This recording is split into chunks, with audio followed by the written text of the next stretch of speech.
Hello again. I'm writing to you this time from my new place in North London. I've not quite made it homely just yet, but we're getting there. I think I'll be settled in time for the spring sun. It's an old Victorian house, which manages to let in much of even the small amount of light available at this time of year. I adore the high ceilings, the sheer amount of space, the door in my room that leads straight to the garden, and the way the living room glows in the heat of the winter glare. However, I'm not appreciating the hill up to the tube station or the heating bills. Last time I wrote, I spoke about home, and this time I'd like to speak about places that aren't quite that. Over the past 8 years or so, I've managed to scatter myself across 7 different houses, excluding my family home. And with each move, it gets a little easier to settle in, but it also brings up a lot of feelings. You see, I love filling a new space with all my belongings and coming up with ideas of how I can further grow into it, developing my personal taste through collecting new pieces of decor and furniture. And each house has its unique quirks, and I always manage to enjoy the little ways my routine shifts around what it offers. In my last flat, it was the balcony in the local area.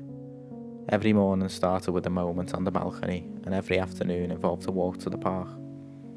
And here, I think it's the living room. I find myself in there the most.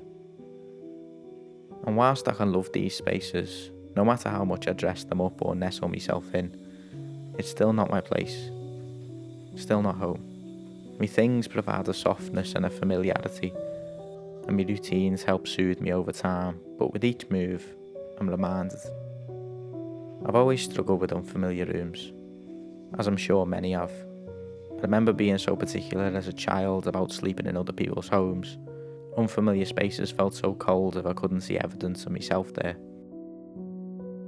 There was no love in the exposed light bulbs and bare landing of my father's home, nor was there a good sleep under my nan's high ceilings, creepy wallpaper and dusty photos. Whenever I'd stay elsewhere, I'd always try to bring a barrier between me and the space.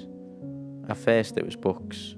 I'd stay up late into the night reading by torchlight, and later it was an MP3 player, stacked with songs that brought me comfort. But it could have just as easily been a blanket or a teddy, as I'm sure it was for others. Nowadays I have no difficulty sleeping in the room of others, but this new feeling of not having a place has only grown the more that I've moved around. I guess the older I get, the more I feel the pull of permanence. The desire to possess and build a life that sustains itself and accumulates familiarity.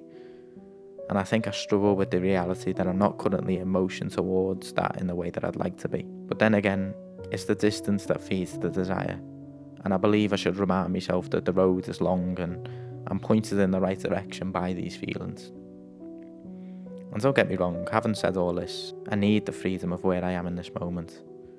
I appreciate not being tied down. I revel in the daily uncertainty of the big city lifestyle, and I love being absorbed within it. So for now, I'm going to stick with filling my rooms with things and occasionally browsing houses for sale while I accumulate some savings and appreciate my freedoms. But it was nice to write these feelings down to someone. Once again, I hope you're keeping well, and I look forward to writing again soon.